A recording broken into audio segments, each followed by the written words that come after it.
students. Hello students. So this is चंदा दुरेजा और बच्चों आज की क्लास में हम आपके साथ एक नया चैप्टर करने वाले हैं और इस नए चैप्टर का नाम क्या है?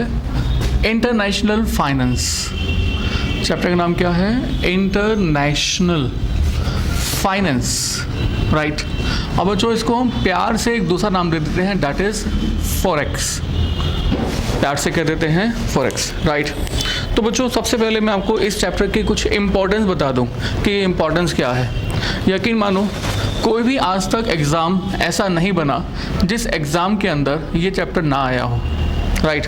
आप ये मान के चलो कि आपका इंटरनेशनल फाइनेंस हर एग्ज़ाम में कम से कम 20 मार्क्स 20 to 30 मार्क्स का हमेशा आया है, राइट। डायरेक्टली और इनडायरेक्टली हमारा इंटरनेशनल फाइनेंस फॉरेक्स हमेशा 20 to 30 मार्क्स का एग्ज़ाम में आता है, राइट। तो इस लिहाज से हमारा ये चैप्टर बहुत क्या हो जाता है? इम्पॉर्टेंट हो जाता है, राइट। नो डाउट जब मैं आपको कहता हूँ बहुत इंपॉर्टेंट हो जाता है तो इम्पॉर्टेंस होने की प्रोबेबिलिटी जो है 99% है, 1% तो कुछ भी हो सकता है, right. This is from the past trend, this is not the 100% certainty, ठीक है। तो बच्चों पास्ट ट्रेंड के अकॉर्डिंग हमारा ये जो चैप्टर है बहुत इंपॉर्टेंट है, राइट। तो बच्चों यकीन मानो बहुत सारे ऐसे बच्चे हैं जो इस चैप्टर को ये समझते हैं कि बड़ा मुश्किल चैप्टर है ये, राइट। जबकि ऐसा कुछ नहीं है। हमारा फॉरेक्स चैप्टर बहुत इजी चैप्टर है, बहुत इजी चैप्टर है। प्रोवाइडेड में यहाँ पर मतलब कंडीशंस अप्लाई हैं और कंडीशंस हैं नंबर 1, जो रूल्स जो कॉन्सेप्ट्स आपको क्लास में सिखाए जा रहे हैं उन्हीं रूल्स उन्हीं कॉन्सेप्ट्स को आप आगे फॉलो करेंगे, right. So concepts in the class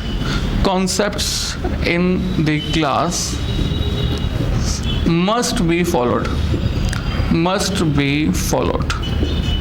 ठीक है।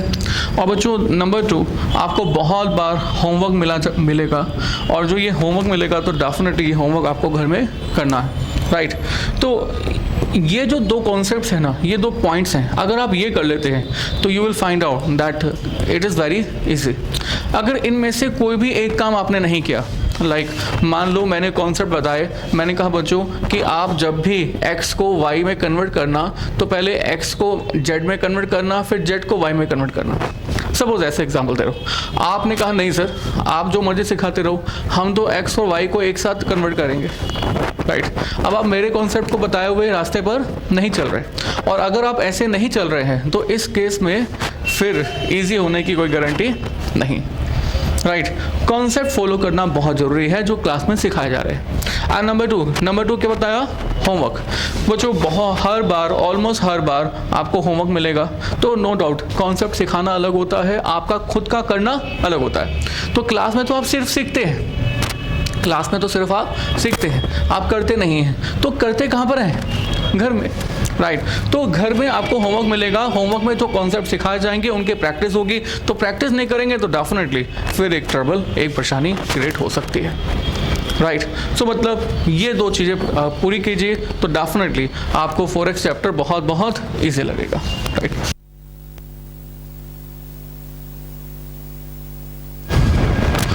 राइट।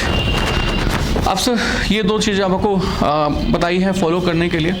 इसके बाद बच्चों इसके बाद आपको क्लास में हम लोग पूरी कोशिश करेंगे कि आपको मैक्सिमम टू मैक्सिमम क्वेश्चन करवाए जाएं और इन मैक्सिमम टू मैक्सिमम क्वेश्चंस के अंदर आपका स्टडी मटेरियल भी कवर्ड हो। आपका स्टडी मटेरियल जो आपको इंस्टीट्यूट से मिला हुआ है वो स्टडी मटेरियल भी कवर्ड हो जाए, राइट। तो आप इस पर मैक्सिमम टू मैक्सिमम फोकस कीजिए, अपने आप से बाकी चीज़ें ख़त्म हो जाएंगे, राइट। तो बच्चों this is the basic one, इसको फॉलो करना बहुत ज़रूरी है। अब सर ये 2 बातें फॉलो करनी है, इसके बाद हम आगे चलते हैं। So now the question is, ये इंटरनेशनल फाइनेंस बना क्यों? इसको सीखने की, इसको हमारे सिलेबस में इंक्लूड करने की ज़रूरत पड़ी कैसे, राइट। हमें तो किसी इंडियन कंपनी का फाइनेंस मैनेजर बनना है। अगर आपको इंडियन कंपनी का फाइनेंस मैनेजर बनना है तो why we have to understand this one. Forex नाम से मालूम चल रहा है इंटरनेशनल। आप यहाँ पर इंडिया की बात नहीं कर रहे, बल्कि इंडिया एक दूसरी कंट्री, एक तीसरी कंट्री, डिफरेंट कंट्रीज़ के बीच के रिलेशनशिप की बात कर रहे हो, राइट। तो बच्चों अगर ऐसा है जो कि डिफरेंट कंट्रीज़ के रिलेशनशिप की बात हो रही है, तो why we have to understand all this. हमें तो इंडिया में काम करना है, यस ना। तो वाई, तो बच्चों देखो पुराने ज़माने चले गए। पुराने ज़माने में क्या होता था, ये इंडिया है और इंडिया में आपको एक चीज़ मैन्युफैक्चरिंग करनी है, एक चीज़ मैन्युफैक्चरिंग करनी है, और मैन्युफैक्चरिंग करने के लिए आपने प्लांट लगाया। उसके बाद आपने यहीं पर ही इंडिया में ही कस्टमर सर्च किए और इसको बेच दिया, राइट। और बच्चों अब ऐसा नहीं हो रहा। आपने सुना होगा नोकिया कंपनी, राइट। अब सर नोकिया कंपनी की मैन्युफैक्चरिंग कहाँ पर है?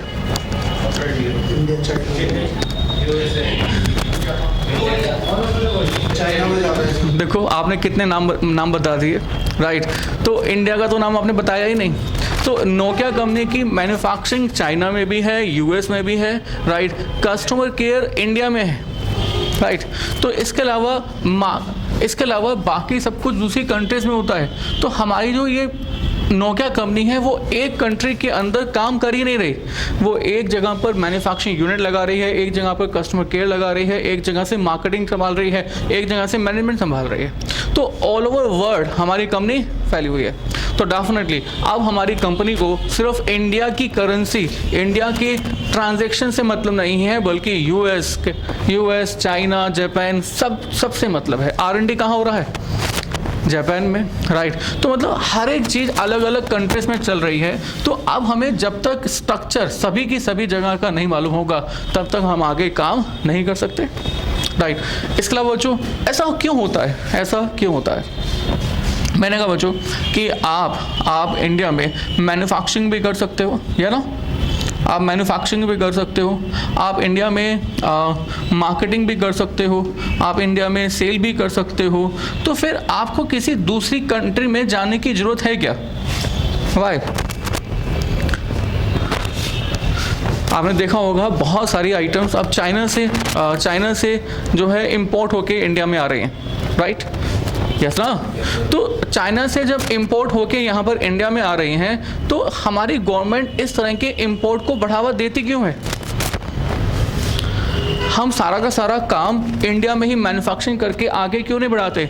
हम दूसरी कंट्री से इंपोर्ट करते ही क्यों हैं? वो इसलिए क्योंकि चाइना की स्पेशलाइजेशन मैन्युफैक्चरिंग में है, और चाइना की स्पेशल मैन्युफैक्चरिंग में होने के कारण से यहाँ पर जो कॉस्ट है, मैन्युफैक्चरिंग कॉस्ट, वो बहुत लेस है, लो है। चाइना की मैन्युफैक्चरिंग कम होने के कारण से कॉस्ट कम है, और अगर यही मैन्युफैक्चरिंग इंडिया में लगा जाए तो यहाँ पर कॉस्ट इंक्रीज हो जाएगी, राइट। और चाइना वालों का जो कस्टमर केयर, उनकी जो वॉइस है, उनकी जो प्रोनाउंसिएशन है, वो इंडिया वालों के कंपैरिजन में डिफरेंट है, जो कि दूसरे वर्ड को पसंद नहीं है। पर इंडिया वालों की जो लैंग्वेज है, वर्ड्स हैं, जो बोलचाल है, वो ऐसी है जिससे कि वो यूएस वाली लैंग्वेज को भी अडॉप्ट कर सकते हैं। अब चाइना वाले ये कोशिश कर भी लें तो इंडिया वालों का ये कंपैरिजन नहीं कर सकते। तो इसका इकोनॉमिक बेनिफिट कस्टमर केयर में है, इसका इकोनॉमिक बेनिफिट मैन्युफैक्चरिंग में है। तो अगर यहाँ पर एक मैन्युफैक्चरिंग एक कस्टमर केयर होता, और यहाँ पर एक मैन्युफैक्चरिंग एक कस्टमर केयर होता, और इसका जो रेवेन्यू कंसिडर किया जाता, यहाँ का रेवेन्यू कंसिडर किया जाता, ये उस रेवेन्यू से कम होता अगर हम यहाँ पर 2 मैन्युफैक्चरिंग लगा दें और यहाँ पर 2 कस्टमर केयर लगा दें, राइट। तो अब इंडिया में 2 कस्टमर केयर होने पर, 2 यहाँ पर मैन्युफैक्चरिंग होने पर, यहाँ पर इकोनॉमिक बेनिफिट ज़्यादा होगा और यहाँ पर भी इकोनॉमिक बेनिफिट ज़्यादा होगा। But sir now we have to trade between 2 countries, right. अब आपको जो बिजनेस करना होगा वो किसी एक कंट्री में नहीं, बल्कि 2 अलग अलग कंट्रीज में करना होगा।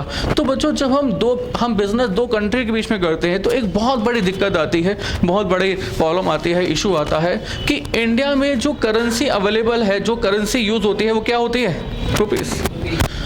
यूएस में जो करेंसी यूज होती है वो होती है डॉलर्स, राइट।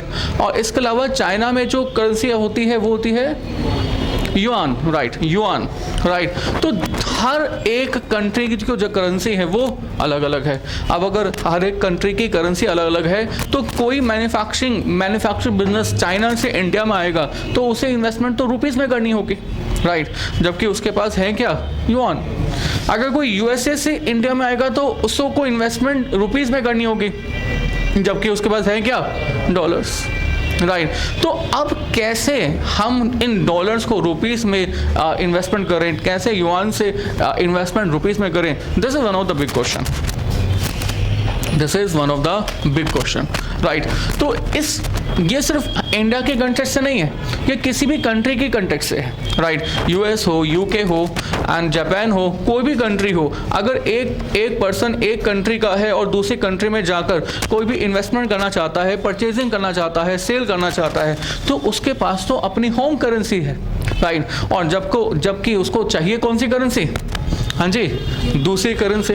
तो सर ये एक्सचेंज करे कैसे, थोड़ा ध्यान दें फिर से। मैंने आपको कहा बच्चों, मैंने आपको कहा कि we have different countries and we have different peoples of the different countries।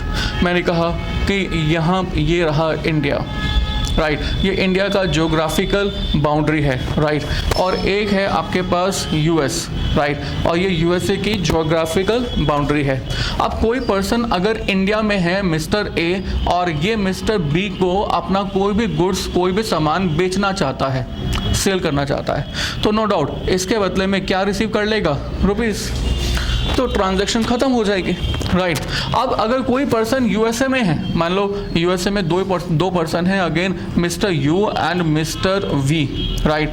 You ने मिस्टर वी को गुड्स बेचे और इसके बदले में क्या ले लिया, obviously dollars, and hence the transaction will be over, क्योंकि यहाँ पर जो ट्रांजैक्शन है वो गुड्स दिए, डॉलर्स लिए और कहानी खत्म हो जाती है, right। So now the question is, what about the transaction if Mr. A wants to sell the goods to Mr. V, mister A mister V को गुड्स बेचना चाहता है और साथ ही साथ मिस्टर वी मिस्टर ए से गुड्स परचेज करना चाहता है, तो नो डाउट मिस्टर वी इसके बदले में कुछ ना कुछ अमाउंट, कुछ ना कुछ वैल्यू, कुछ ना कुछ अमाउंट जरूर पे करेगा, राइट।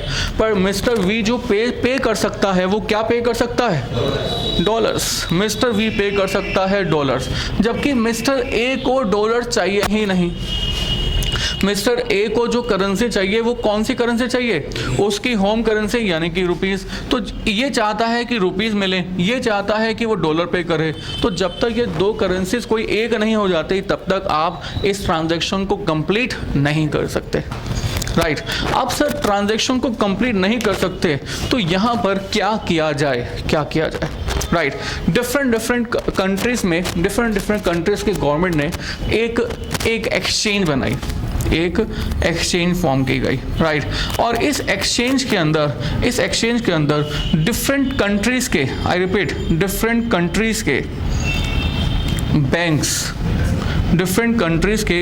बैंक्स बेसिकली परचेज और सेल करने लगे, राइट। देखो बच्चों, जब ये एक कस्टमर की बात हो रही है मिस्टर ए की, तो नो डाउट मिस्टर ए अपने इस करेंसी के चेंज के लिए वो जाएगा पहले एक्सचेंजर के पास, राइट। और जनरली ये जो एक्सचेंजर हैं, ये एक्सचेंजर कौन से होते हैं, बैंक्स, राइट। तो बैंक्स के पास जाएगा और बैंक को अपनी दुविधा बताएगा कि सर मेरे पास रुपीज़ है, मुझे रुपीज़ के बदले में किसी भी तरह से डॉलर चाहिए, राइट। या ऐसे कह लो कि ये जाएगा हमारे बैंक के पास और बैंक को कहेगा कि आप मुझसे डॉलर ले लो, मुझे इसके बदले में रुपीज़ दे दो, राइट। अगर डॉलर के बदले में रुपीज़ मिल जाएंगे तो definitely mister V can pay rupees to mister A, right. या ऐसे कह लो अगर मिस्टर वी ने डॉलर पे भी किया है मान लो, तो इस केस में मिस्टर ए के पास डॉलर्स आ गए, राइट। और मिस्टर ए इन डॉलर्स को बैंक को देना पसंद करेगा और इसके बदले में क्या लेना पसंद करेगा, हाँ जी, रुपीस लेना पसंद करेगा। मतलब कोई एक पर्सन एक्सचेंजर के पास यानी कि बैंक के पास जाके अपनी मनी को अगर वो चेंज करवा दे तो डेफिनेटली उसकी जो प्रॉब्लम है वो सॉल्व हो जाएगी, राइट।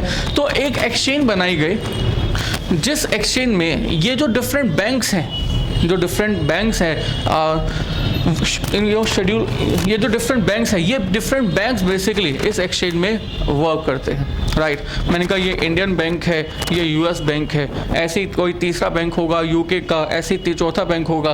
तो जितने भी बैंक्स हैं वो अपनी अपनी रिक्वायरमेंट्स के अकॉर्डिंग एक्सचेंज के अंदर करेंसी को बेचते हैं और खरीदते हैं, राइट। और जब ये डिफरेंट एक्सचेंज में डिफरेंट करेंसीज को बेचेंगे और खरीदेंगे तो इनके पास अब दूसरे की करेंसी आ जाएगी। व्हाट आई मीन, सपोज करो मिस्टर ए एक्सचेंजर के पास जाता है और कहता है कि मेरे पास डॉलर आ गए हैं, आप डॉलर ले लो और मुझे रुपीज़ दे दो, राइट। अब बैंक के पास ये डॉलर्स आ गए, अब बैंक इसका करेगा क्या? बैंक के लिए तो ये डॉलर्स यूजलेस है, राइट, क्योंकि ये बैंक भी तो कौन सी कंट्री में है? इंडिया में है। तो अगर ये बैंक भी इंडिया में है तो बैंक के पास ये जो डॉलर्स आ गए हैं अब इसके लिए इररिलेवेंस है। तो ये बैंक अब एक्सचेंजर के पास, एक्सचेंज के पास जाएगा और एक्सचेंज में डिफरेंट कंट्रीज के जो बैंक यहाँ पर खड़े हुए हैं परचेज सेल करने के लिए, वो बेच देगा, सेल कर देगा और यहाँ से वापस किस में इसको कन्वर्ट करवा लेगा? रुपीस में। या अगर इस पर्सन ने, मिस्टर वी ने बैंक के साथ ट्रांजैक्शन की है तो मिस्टर वी जाएगा बैंक के पास और मिस्टर वी बैंक को कहेगा कि आप हमसे डॉलर ले लीजिए, रुपीस ले लीजिए, तो अब दे दीजिए। तो अब मिस्टर बैंक, इस बैंक के पास ये रुपीस आएंगे कहां से? This bank will purchase rupees from the again exchange, this is foreign exchange, right. तो इस फॉरेन एक्सचेंज से अब बैंक के पास फिर से क्या आ जाएंगे? रुपीस। और इन्हीं रुपीस को हमारा बैंक इस मिस्टर वी को दे देगा और उसके बदले में इसकी होम करेंसी डॉलर ले लेगा, राइट। तो बच्चों इस तरह से बेसिकली एक्सचेंज की ट्रांजैक्शंस होती हैं, राइट। इसमें हम आपको ये कहते हैं कि ये जो मार्केट है ना, जिस मार्केट के बारे में मैंने आपको यहाँ पर बताया, जिसमें कि डिफरेंट कंट्रीज के डिफरेंट बैंक्स ऑपरेट कर रहे हैं, इंडिया का बैंक, यूएस का बैंक, यूके का बैंक, कनाडा बैंक, जापान का बैंक, चाइना का बैंक, जो डिफरेंट कंट्रीज के बैंक ऑपरेट कर रहे हैं, इस बैंक को आप एक किस्म से मान के चलो कि ये हमारी होलसेल मार्केट है, होलसेल मार्केट, राइट। और बच्चों ये जो बैंक्स इस होलसेल मार्केट के अंदर, होलसेल मार्केट में जो भी खरीद रहे हैं, बेच रहे हैं, वो अल्टीमेटली किसको बेच रहे हैं? बैंक को। बैंक मतलब किसको बेच रहे हैं? कस्टमर को। और कस्टमर से दूसरी चीज ले रहे हैं, राइट।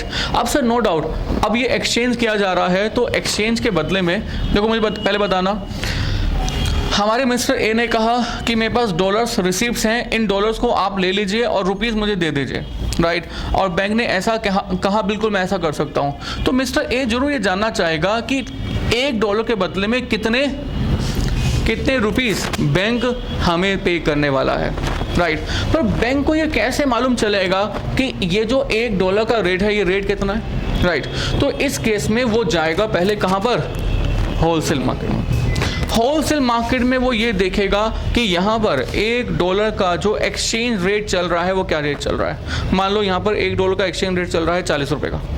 तो what do mean by this? $1 बराबर 40 रुपये, मीन्स अगर $1 कोई बैंक देता है तो उसके बदले में 40 रुपये मिल जाते हैं, राइट। या 40 रुपये देता है तो उसके बदले में $1 दे दिया जाता है। तो यहाँ पर रेट चल रहा है $1 का 40 रुपये। तो यहाँ पर बैंक जब रेट कोट करता है तो डेफिनेटली देखो बैंक दो जगह काम कर रहा है। एक तो फॉरेन एक्सचेंज से खरीद रहा है और इसके साथ साथ कस्टमर को बेच रहा है। तो डेफिनेटली इस बीच में हमारे इस बैंक को भी तो कुछ ना कुछ बचना चाहिए, राइट। तो इसलिए हमारा बैंक ये जो $1 का रेट है, इस $1 के प्राइस के अंदर अपना मार्जिन प्लस या माइनस करके हमारे कस्टमर को बता देता है, राइट। ये कौन सी मार्केट है? Wholesale market. ये होलसेल मार्केट है। और ये जो मैं आपको ट्रांजैक्शन बता रहा हूँ ये इसको हम बोलते हैं बेसिकली रिटेल मार्केट। तो ऑब्वियसली होलसेल मार्केट में जो रेट होता है वो रिटेल मार्केट के रेट का अमाउंट डिफरेंट होता है, right. This is just like बच्चों, आप बुक्स खरीदने गए, राइट। अब बुक्स अगर आपको होलसेल में लेके आनी है तो आप कहाँ पर जाओगे? नई सड़क है ना, नई सड़क से मिलती हैं। तो नई सड़क से लेके आओगे, नई सड़क में होलसेल रेट पर सारी किताबें मिलती हैं। अब वहाँ से जो रेट लेके आओगे, अगर उसी बुक्स को अगर आपको अपनी शॉप पर बेचना है तो क्या उसी रेट पर आप बेच दोगे? Obviously not. महंगा करके बेचोगे, सस्ता करके बेचोगे? महंगा करके बेचोगे ताकि आपको आपका कुछ मार्जिन मिल जाए, राइट। सब्जी वाले जो मार्केट में सब्जियां बेच रहे होते हैं, तो ये सब्जी कहाँ से लेके आते हैं? आज़ादपुर मंडी से। तो वहाँ से वो जो जिस रेट पे लेके आते हैं, क्या वो आपको भी उसी रेट पे बेचते हैं? नो। महंगा या सस्ता? महंगा। तो जो डिफरेंस होता है वो डिफरेंस उनका क्या बन जाता है? मार्जिन, यानी कि प्रॉफिट। राइट। तो सेम हेयर, यहाँ पर हमने कहा कि फॉरेन एक्सचेंज में जो रेट चल रहा होगा और वो रेट में हमारा बैंक, हमारा exchanger profit margin plus minus करके इस कस्टमर को बता देगा, और उस रेट के अकॉर्डिंग मैंने कहा यहाँ पर जो रेट है दैट 41 रुपये, ये 39 रुपीज़ का है सपोज। राइट। तो इस केस में इसने खरीदा 40 में और इसने बेचा 40 में, खरीद लिया 39 में, तो 1 रुपये का हमारे बैंक को क्या हो गया? प्रॉफिट। डॉलर खरीदा कितने में? 39 में, और बेच कितने में गया? 40 में, तो 1 रुपये का हमारे बैंक को प्रॉफिट हो गया। हालांकि 1 रुपये का अमाउंट बहुत बड़ा अमाउंट है, मैं आपको एग्जांपल की फॉर्म में बता रहा हूँ। अदरवाइज जो मार्जिन होता है वो डेसिमल्स में होता है, 0.032, 0.04, 0.0, इस तरह से मार्जिन होता है। भाई समझने के लिए है, इट्स फाइन। समझ आ रहा है? तो सर 2 तरह की मार्केट्स होती हैं, number 1 wholesale market, number 2 retail market. Wholesale market में जो वर्क है, जो रेट है, वो रेट किस बेसिस पे चलता है? वो चलता है on the basis of the demand and supply. तो ध्यान दो, रिटेल मार्केट में जो रेट चल रहा है वो किस बेसिस पे चल रहा है? On the basis of the rate of the wholesale market. Wholesale market का जो रेट होगा उसमें प्लस माइनस कुछ किया जाएगा, उस प्लस माइनस के बाद आपके पास रिटेल मार्केट का रेट आ जाएगा। पर ये होलसेल मार्केट के अंदर जो रेट है ये कैसे चलेगा? ये कैसे फाइंड होगा? Right. Here different banks are basically operating with each other, right? तो डिफरेंट कंट्रीज की करेंसीज की जो डिमांड एंड सप्लाई है, वो demand and supply he basically ये बताती है कि हमारे होलसेल मार्केट का रेट क्या है। राइट। तो होलसेल मार्केट के अंदर रेट कैसे चलता है? On the basis of the demand and supply. और जो रेट यहाँ पर चलता है उस रेट के अंदर प्रॉफिट मार्जिन प्लस और माइनस किया जाता है, उसके बाद रिटेल मार्केट का रेट आ जाता है। राइट। अब जैसे जैसे आप धीरे धीरे आगे चलते जाओगे ना, वैसे वैसे आपको और अच्छी नॉलेज होती रहेगी। राइट। अभी आपको वो चीज़ें सिखाई जा रही हैं जो कि हमारे आगे के प्रोसेस के लिए ज़रूरी है। राइट। मैंने कहा ना, आप हमारे कॉन्सेप्ट्स के अकॉर्डिंग चलते जाओ, you will find out this chapter is the easiest chapter of the whole course. Right. चलिए बच्चों, आपने ये समझ लिया कि रिटेल मार्केट है, एक होलसेल मार्केट है, हालांकि एक तीसरी मार्केट भी होती है, मतलब 3 टाइप के कस्टमर्स होते हैं मार्केट के अंदर। फिलहाल मैंने आपको 2 बताए हैं। फिर से हम लोग यहाँ पर थे, हम लोग कह रहे थे भैया कि सर, हम लोग कह रहे थे कि मिस्टर ए ने मिस्टर वी ऑफ यूएसए को गुड सेल किया है। राइट। इसके बदले में कुछ ट्रांजैक्शन में अमाउंट पे करने वाला है। अब जो ये अमाउंट पे करने वाला है, मुझे बताओगे ये अमाउंट कौन सी करेंसी की फॉर्मेट में होगा? रुपीज़ की फॉर्मेट में होगा या डॉलर्स की फॉर्मेट में होगा? डॉलर्स की फॉर्मेट में होगा या रुपीज़ की फॉर्मेट में होगा? This is dependent on the agreement between these two. इन दोनों के बीच में क्या एग्रीमेंट है? No doubt by default route हम कहते हैं कि डॉलर में पेमेंट होगी, बट अगर क्वेश्चन आपको मेंशन कर दे that mister A sell goods to mister V for rupees 5 lakh, 5 lakh रुपए। राइट। तो अब यहाँ पर जो पेमेंट पे की जाएगी वो डॉलर्स में नहीं, वो रुपीज़ में पे की जाएगी। राइट। तो बच्चों, अब मैंने यहाँ पर फिलहाल कहा कि मिस्टर वी को जो है पेमेंट पे करनी है मिस्टर ए को, किस फॉर्मेट में? रुपीज़ 5 लाख में। बट क्या हमारे मिस्टर वी के पास रुपीज़ करेंसी अवेलेबल है? बोलो। नो। हमारे मिस्टर वी के पास रुपीज़ की करेंसी तो अवेलेबल ही नहीं है। हमारे मिस्टर वी के पास जो करेंसी अवेलेबल है वो कौन सी है? डॉलर्स। राइट। और अगर मिस्टर वी के पास डॉलर्स अवेलेबल हैं और उसे रुपीज़ की पेमेंट पे करनी है, तो अब वो क्या करे? राइट। तो डेफिनेटली हमारा मिस्टर वी सबसे पहले पेमेंट पे करने से पहले किसके पास जाएगा? एक्सचेंजर के पास। राइट। ये एक्सचेंजर बैंक भी हो सकता है और ये एक्सचेंजर एक मनी चेंजर भी हो सकता है। आपने कनॉट प्लेस में देखा होगा बहुत सारी दुकानें मनी चेंज एक्सचेंजर की खुली हुई हैं, तो वहाँ पर कोई भी पर्सन जाए एक करेंसी दे दूसरी करेंसी ले सकता है, राइट। तो ये मिस्टर वी सबसे पहले किसके पास गया? एक्सचेंजर के पास। और एक्सचेंजर के पास जाके उसने कहा कि भैया मेरे से ये डॉलर ले लो और मुझे इसके बदले में उतने रुपीस दे दो जितने की मेरी रिक्वायरमेंट है। और कितनी रिक्वायरमेंट है मिस्टर वी की? 5 लाख रुपए, राइट। और इसके बाद जब डॉलर दे के 5 लाख रुपए मिस्टर वी के पास आ गए, तो ये 5 लाख रुपए अब हमारा मिस्टर वी किसको पे कर देगा? हाँ जी, किसको पे कर देगा? Mister A of India, right. तो mister A of India will get ₹5 lakh. तो बच्चों अब जो ये फॉरेन मतलब एक्सचेंज ऑफ द करेंसी की ट्रांजैक्शन हुई है, इसमें हमारे मिस्टर ए का क्या रोल है? कुछ भी नहीं। क्यों कुछ भी नहीं? क्योंकि मिस्टर ए को तो वो करेंसी मिल रही है जो करेंसी उसकी होम करेंसी है ना। मिस्टर ए को तो वो करेंसी मिल रही है जो उसकी होम करेंसी है। तो यहाँ पर इस केस में हमारे एक्सचेंजर के पास किस पर्सन को जाना पड़ा? देखो बहुत मिस्टर वी तो ठीक है, बिल्कुल बात अच्छी बात है, mister V is fine. But sir बहुत बार ऐसा होता है कि बच्चे अपने मन में एक ख्याल बना लेते हैं कि इंपोर्टर को या एक्सपोर्टर को एक्सचेंजर के पास जाना पड़ता है, राइट।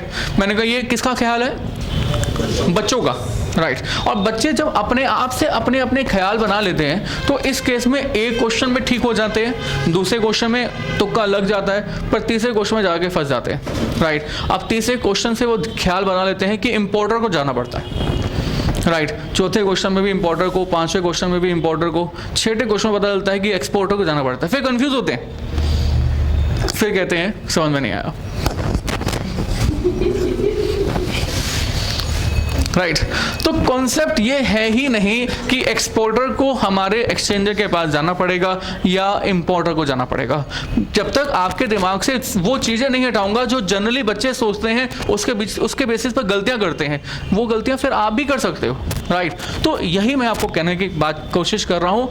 एक्सपोर्टर एक्सचेंजर के पास जाता है, इंपोर्टर एक्सचेंजर के पास जाता है, ऐसा कुछ नहीं होता, राइट। कौन सा पर्सन होता है जो एक्सचेंजर के पास जाता है? थोड़ा ध्यान देना, राइट। यहाँ पर मिस्टर वी क्या है, इंपोर्टर या एक्सपोर्टर? ऑब्वियसली यहाँ पर मिस्टर ए ने जब गुड्स बेचे हैं तो हमारा मिस्टर ए गुड्स सेल कर रहा है, तो ये मिस्टर ए क्या बन गया? ये बन गया एक्सपोर्टर, राइट। और मिस्टर यू ने गुड्स परचेज किए हैं तो ये क्या बन गया बच्चे? Importer, right. तो यहाँ पर कौन जा रहा है एक्सचेंजर के पास? Importer, right. अब आपने कॉन्सेप्ट अपने माइंड में डाल दिया, कौन जाता है एक्सचेंजर के पास? नहीं, कौन फिलहाल जाता है अभी एक्सचेंजर के पास? Importer, right. आप सर कॉन्सेप्ट चेंज करते हैं। देखो क्या इसी क्वेश्चन में मैंने कहा सपोज करो इन दोनों के बीच में ये एग्रीमेंट होता, इन दोनों के बीच में ये एग्रीमेंट होता कि जो गुड्स हमारे मिस्टर ए ने सेल किए हैं, इसके बदले में जो पेमेंट पे की जाने वाली है, ये पेमेंट रुपीस की टर्म में नहीं है बल्कि $5000 है, राइट। तो बच्चों in this case mister V will give $5000 to mister A, yes ना, राइट। अब $5000 जब मिस्टर वी मिस्टर ए को पे करेगा तो यहाँ पर मिस्टर ए को तो वो करेंसी मिल रही है जो उसकी होम करेंसी तो रुपीस है, राइट। और यहाँ पर यूएसए में मिस्टर वी को अब सिर्फ वो करेंसी पे करनी पड़ रही है जो उसकी अपनी होम करेंसी है। तो क्या इस केस में मिस्टर वी को एक्सचेंजर के पास जाकर एक्सचेंज ऑफ द करेंसी करवाने की किसी भी तरह से जरूरत है? No. Mister V will give $5000 to mister A, right. और अब मिस्टर ए के हाथ में जब $5000 आ गए तो अब हमारे मिस्टर ए इस $5000 का ना तो रेस्टोरेंट में जाके खाना खा सकता है, ना तो आइसक्रीम खा सकता है। अगर अपनी वाइफ को भी देगा वो भी लेने के लिए मना कर देगी, राइट। तो वो इस $5000 का कुछ नहीं कर सकता, बस अपने पास रख सकता है, फोटो फ्रेम बना सकता है, राइट। $5000 हमारे मिस्टर ए के लिए एक ऐसी करेंसी नहीं है जो उसकी होम करेंसी हो जो इंडिया में चले, राइट। इस पर्पस के लिए अब किसको जाना पड़ेगा? एक्सचेंजर के पास, ऑब्वियसली मिस्टर ए को, और मिस्टर ए कहेगा बैंक जी, एक्सचेंजर जी, मुझसे ये $5,000 ले लो और जो भी एक्सचेंज रेट है उसके हिसाब से मुझे मेरे होम करेंसी का पैसा यानी कि रुपीस वापस दे दो। राइट अब बच्चों यहाँ पर एक्सचेंजर के पास कौन चला गया? एक्सपोर्टर। सेम एग्जांपल था, राइट सब कुछ सेम था। तो एक बार एक्सपोर्टर चला गया, एक बार इंपोर्टर चला गया। तो बच्चों कॉन्सेप्ट है क्या? कौन जाएगा एक्सचेंजर के पास? Depending on the situation to situation, right. और यहाँ पर हमने इसको कहा डिपेंडिंग ऑन द दैट किस पर्सन को फॉरेन करेंसी मिलने वाली है या किस पर्सन को फॉरेन करेंसी पे करने वाली है। आई रिपीट, जब पहले मिस्टर वी को फॉरेन करेंसी पे करनी थी, भाई मिस्टर वी के लिए रुपीस फॉरेन करेंसी हो गई, राइट। जब पहले मिस्टर वी को फॉरेन करेंसी पे करनी थी तो मिस्टर वी गया था एक्सचेंजर के पास, राइट। और अब मिस्टर ए को जो फॉरेन करेंसी रिसीव हुई तो मिस्टर ए चला गया एक्सचेंजर के पास। तो जिसके हाथ में फॉरेन करेंसी की लायबिलिटी या एसेट आ जाती है वो पर्सन बेसिकली एक्सचेंजर के पास जाता है, right. Here mister V have to make the payment in foreign currency. Mr. we will have to go to the exchanger. Here second वाले एग्जाम्पल में मिस्टर ए के पास फॉरेन करेंसी उसके हाथ में आ गई है, राइट। तो मतलब इसको एक ऐसी करेंसी रिसीव हो गई जो कि दूसरे की करेंसी है। अब मिस्टर ए को एक्सचेंजर के पास जाना पड़ा। तो कौन सा पर्सन हमारे एक्सचेंजर के पास जाता है, ये हमारे इस पूरे चैप्टर का सबसे पहला कॉन्सेप्ट है। और हम आपको पूरे चैप्टर को कॉन्सेप्ट वाइज लिखवाएंगे, राइट। और यही कॉन्सेप्ट जो हैं आपके फॉलो करने होंगे और यही आपकी समरी भी बन जाएगी, ठीक है। तो बच्चों हम लोग आपके साथ लिखते हैं सबसे पहला कॉन्सेप्ट ऑफ दिस, राइट। और लिखेंगे कॉन्सेप्ट नंबर 1 और हेडिंग डालेंगे समरी ऑफ द फॉरेक्स।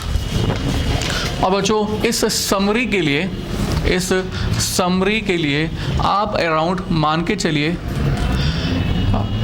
12 से 15 साइट्स के पेजेस छोड़ देंगे, 12 to 15 डिपेंडिंग करता है कि आप जो लिखते हैं तो कितना खुला लिखते हैं।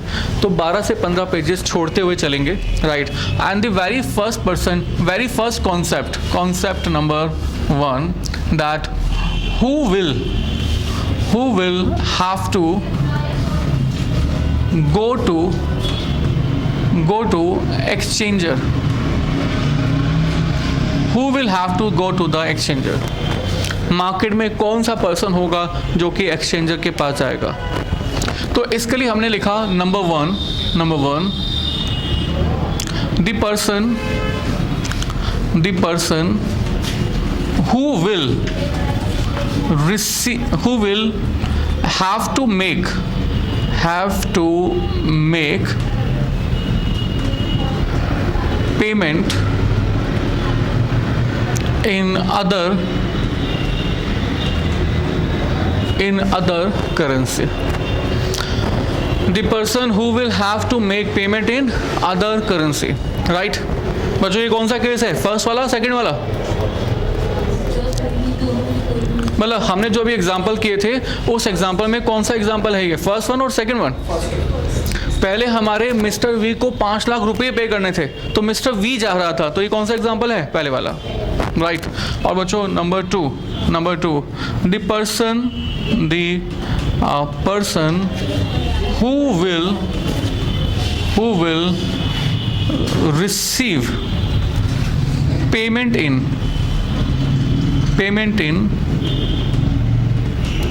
other currency, right. तो अगर कोई पर्सन दूसरे की करेंसी को रिसीव करे तो उसको बेसिकली एक्सचेंजर के पास जाना पड़ सकता है। और अगर किसी पर्सन को दूसरे की करेंसी पे करनी हो तो उसे एक्सचेंजर के पास जाना पड़ सकता है, राइट। और इसी सब को हम आपको यहाँ पर थोड़े छोटे एग्जाम्पल्स के थ्रू समझा रहे हैं, बता रहे हैं, राइट। और बच्चों आप मुझे बताना कि कौन सा पर्सन एक्सचेंजर के पास जाएगा। हमने कहा that mister U of US sell goods to mister A of India for $10,000. Find the person who will go to exchanger.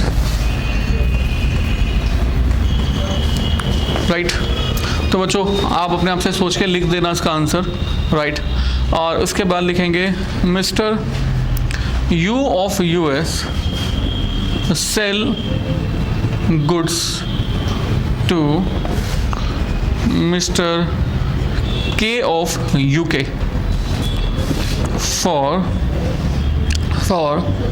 2,000 pounds.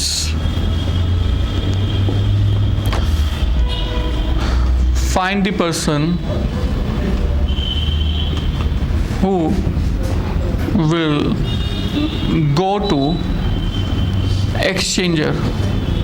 Right question बहुत बड़ा सा है, आंसर बड़ा छोटा सा है.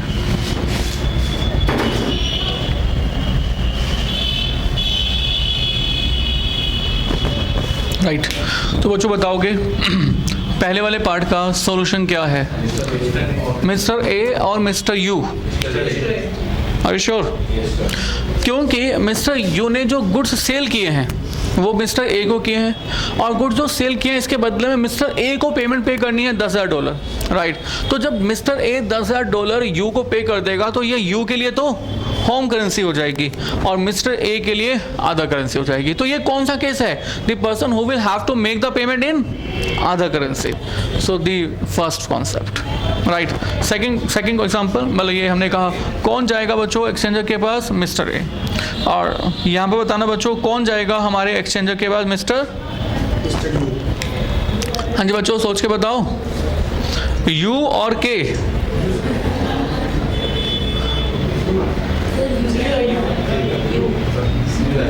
हाँ जी मिस्टर यू. ऐसा क्यों? देखो मिस्टर यू ऑफ यूएस ने गुड्स बेचे हैं यूके वाले पर्सन को. राइट मैं इसको ऐसे लिख के बता दूं कि मिस्टर यू ने गुड्स सेल किए हैं मिस्टर के को. राइट आप सब गुड्स बेचे हैं तो ऑब्वियसली मिस्टर के इसके बदले में पेमेंट भी पे करेगा. तो पेमेंट जो पे करेगा वो पेमेंट करनी कितनी है? 2,000 पाउंड्स. ये जो पेमेंट पे करनी है मिस्टर के ने ये के की खुद की होम करेंसी है. राइट तो मिस्टर के पाउंड्स के टर्म में पेमेंट तो पे कर सकता है क्योंकि ये उसकी होम करेंसी है. बट मिस्टर यू के लिए ये जो पेमेंट रिसीव्स होंगी ये उसकी होम करेंसी में रिसीव नहीं हो रही. ये किस में रिसीव हो रही हैं? अदर करेंसी में. अगर ये अदर करेंसी में हो रही हैं तो अब मिस्टर यू को एक्सचेंजर के पास इन 2,000 पाउंड्स लेके जाना होगा और ये कहना होगा कि आप हमें हमारी करेंसी के हमारी कंट्री के डॉलर्स दे दो. यस ना? तो this is we have to do. Easy? Right तो बच्चों यहाँ पर हमारा बेसिकली पहला कॉन्सेप्ट ख़त्म होता है.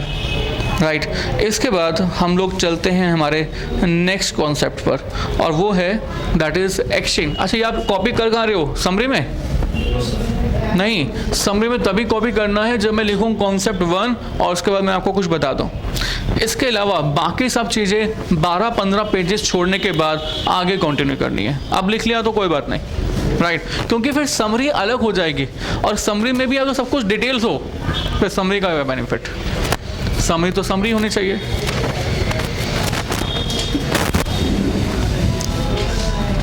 राइट तो बच्चों अब हम सीखने जा रहे हैं हमारा सेकंड पॉइंट.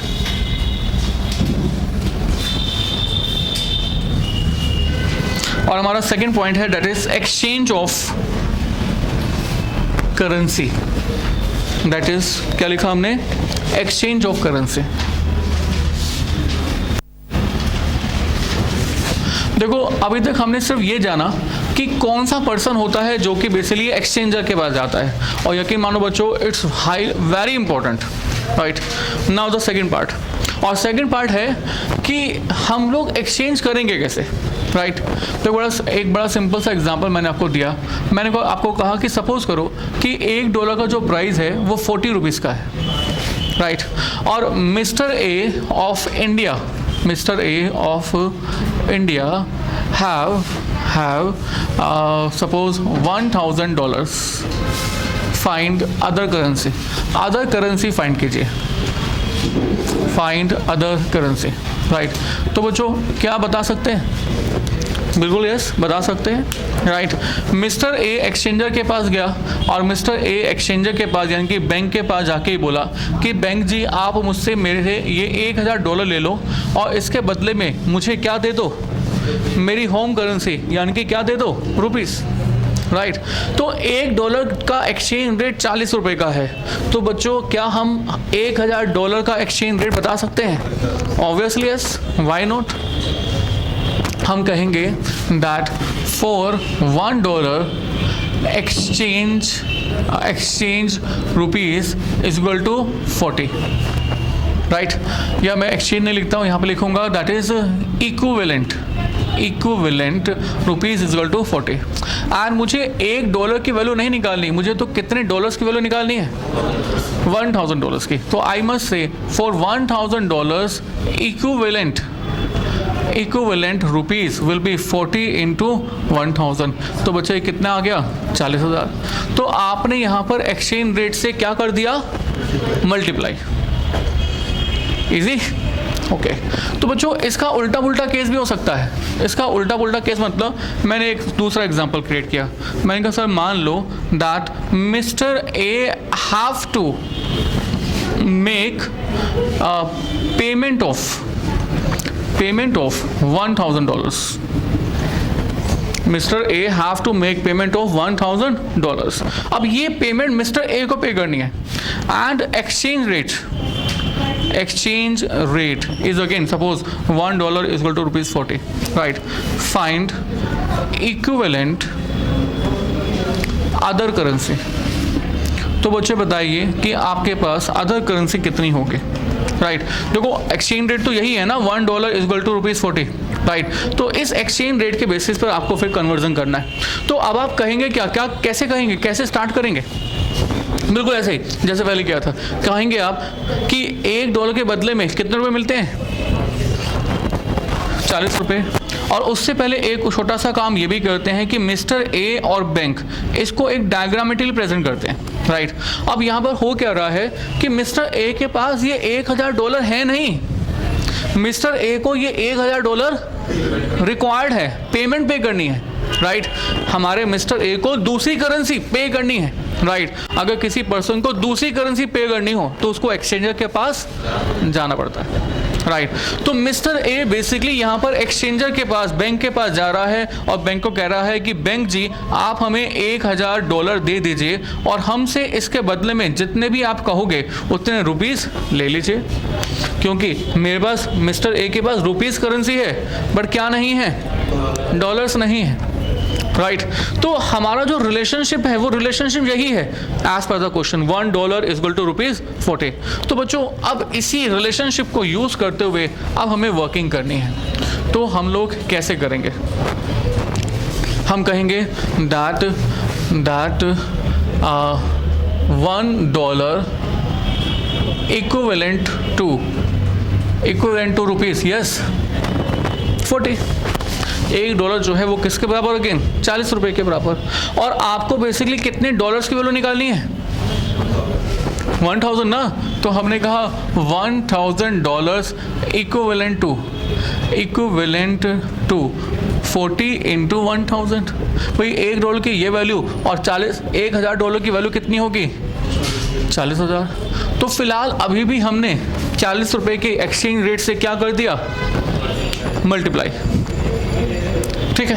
अब सर और सुनो इसी एग्जांपल में that mister A of India paid ₹1 lakh to mister U of US।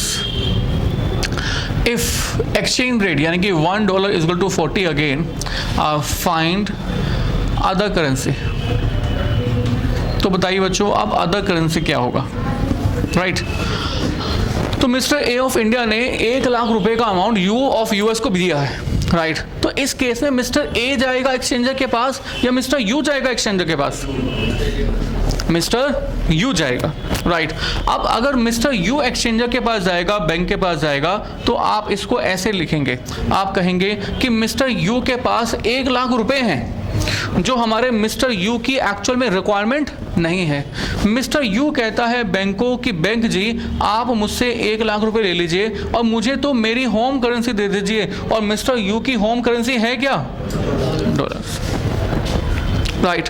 तो हमारे बैंक ने फिर से एक्सचेंज रेट तो वही बताया, राइट, और एक्सचेंज रेट बताया $1 इक्वल टू ₹40। इसको हम लिखेंगे भी वैसे ही जैसे कि पहले स्टार्ट करते थे, that $1 equivalent to rupees what?